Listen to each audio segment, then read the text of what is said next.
Okay, thank you so much for joining Petromindo YouTube channel, ladies and gentlemen. Today we're gonna have interview with Tidal Bridge, and two gentlemen from Tidal Bridge will talk with us in this interview. Let me introduce Mr. Eric van den Einden and Mr. Latif Gau from Tidal Bridge. So today's interview we will talk about tidal energy and also, of course, Tidal Bridge project in Indonesia. So for starters, Mr. Eric and Mr. Latif, can you tell to us what is the plan power project, the capacity investment, and also can you tell to us why Nusa Tenggara, please? Yeah, let me get started. We developed the Tidal Bridge concept in Europe, in France, and in the Netherlands. We were giving presentations in the Netherlands where senators of the Indonesian government were present, and they invited us over. And they also invited us to the NTT region, where we saw a wonderful strait where they were planning a bridge. And that was a strait between Larantuka and Adonara. It's a strait of 1 kilometer, and it has some fast moving waters in between. And we looked at the situation and we said, well, you know, we can make a bridge which is, let's say, more attractive, because our bridge can also produce energy. And with that energy, we are able actually to repay the bridge. So that's how it started. And that was in 2016, 2017. And that's when we, let's say, defined our project. And we had wonderful help of let's say, the local government, who were very enthusiastic about the plan. We have introduced our plans to multiple players in Indonesia, and also eventually to PLN, who also picked it up. And now we are in the process of, let's say, formalizing this project. We have done many studies, like connectivity, social, transport, design, feasibility studies, and so forth. And we are ending up with a bridge which will be about 860 meters long. Of that 860 meters, 400 meters will be floating, and that will be there will be turbines installed on that floating bridge. And we are able to produce about 40 megawatts peak. And as a base load, that translates into more or less 10 megawatt. So that's actually the business case. And PLN is the client. PLN will have the energy, and the energy is then comes from let's say the tides, and that's how it works. And how much the investment that you estimate will cost for this project? We have made, let's say, a few years ago, an estimation of $225 million. Of course, that seems a lot, but this is an investment which will last at least 50 years. We are building a bridge, so it will take. It has a lifespan of minimum 50 years. And there is, you take basically in this type of within energy, you take all your costs up front. So that means that let's say maintenance is much lower, and you need a bit more time to write everything off. That's okay. Okay. And then what kind of business model you are looking for this project? IPP? No, it's not an IPP. That's something which was not possible. So with our client, we are discussing, or we have actually already decided that it will be an EPC project. But nevertheless, the Dutch bank, the Dutch Development Bank, FMO, is supporting this project very nicely. And they are also providing a loan to the client. So in the end, the results are pretty much the same thing, but it's a bit different from the setup and structure. Okay. So it will be an EPC project, yep, Mr. Eric. And my question is that you mentioned earlier that it will generate 40 megawatts electricity peak and 10 megawatts for baseload. So will it need battery storage for this project? Well, as we have predicted now in the connectivity study, in the beginning it's not necessary during the first 3 to 5 years. But later it will be better to use batteries to create that baseload.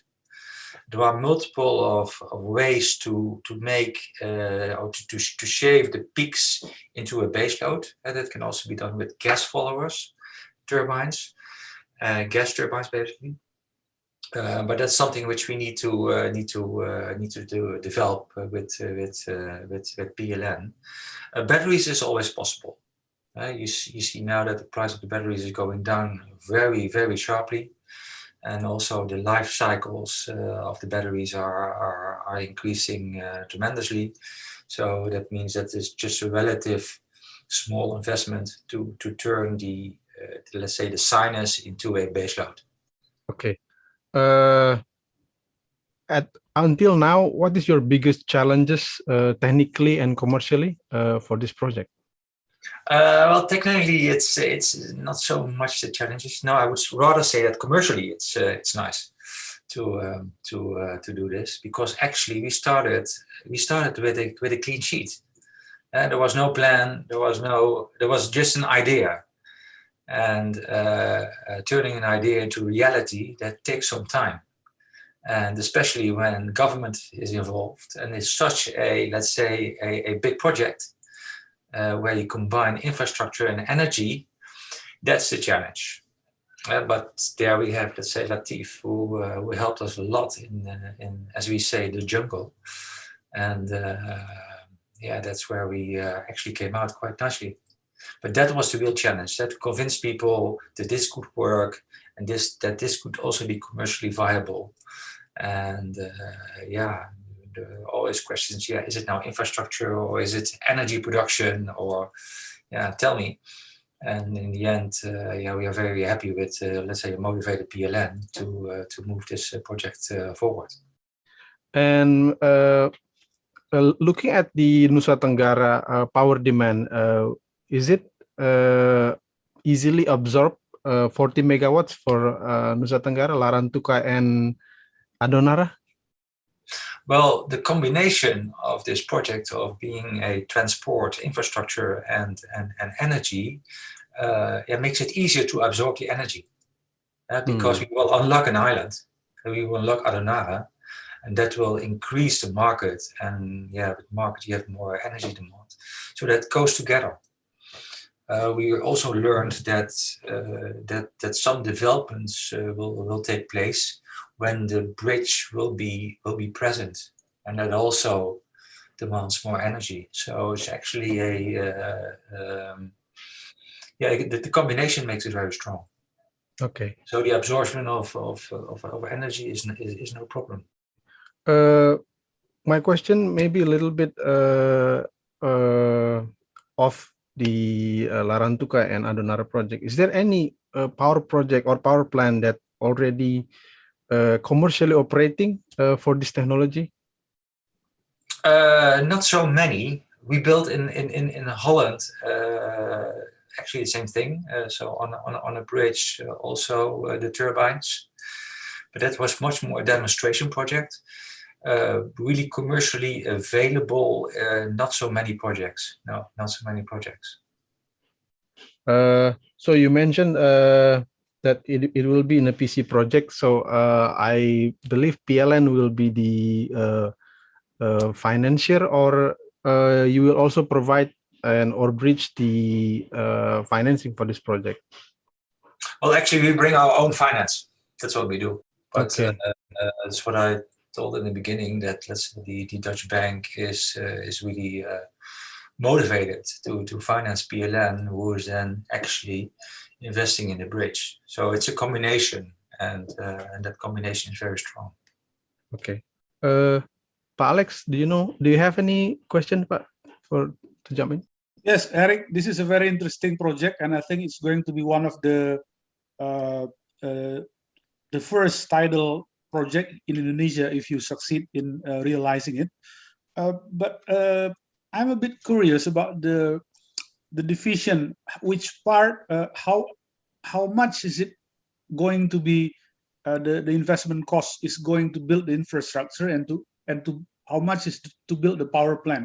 Because the way I see it, it's the work of PLN and the Ministry of Public Works joined together. Yes, absolutely. Maybe Latif, you can elaborate a bit more on this. That was one of the challenges, by the way. We studied basically in 2015, 2016, we signed an MOU, head of agreement with PU and governor of NTT at that time in the Netherlands during the visit of Pak Jokowi in the Netherlands in 2016. We signed already agreement. So you can see it is already 6 years onward, and the challenge was because of combination of the bridge, which is the infrastructure and the power plant. So the regulation was not there yet. So Minister of Energy, Minister of PU, and other minister doesn't have any regulation to combine power plant and infrastructure, especially the bridge. So it's simply not there, and there is no ministry who says, okay, let's go do it. After you're going into design phase, what is the next critical phase in order to decide whether or not this project is going forward, Eric? Well, what we have done, we have set some boundaries and some treasures, and said, listen, okay, this is our goal. Huh? This is our goal, and we can divert, let's say, 10% from the capex or 10% from the energy revenues, and then it's still acceptable. That's the way it's constructed, like a normal project, actually, yeah. Because when you get started, you don't know what is the reality. But on the other hand, we have enough safety margins in this project to make sure that this will be realized. We really want to do this, and we have worked on it quite a while. We have involved a lot of people, also, as Latif mentioned out, the local population. They really want to have this bridge. So we really want to make this happen. This is important. It's not even important for the let's say the bridge itself, but it's also important for the tidal energy and for the industry. Because I'm convinced that in the tidal energy, you can only make a statement if you have larger projects. Smaller projects don't work. You have too many costs to install one turbine, but when you're installing 10 turbines, it just becomes much cheaper. So in this case, in the tidal energy, big is beautiful really counts. And that's what we did. And that's the reason why it works. We have, let's say, very serious companies behind us, and they are able to do this, but only on a large scale. And then you can make a point in the tidal energy. Okay, one last question, Pak Eric and Pak Latif. Maybe do you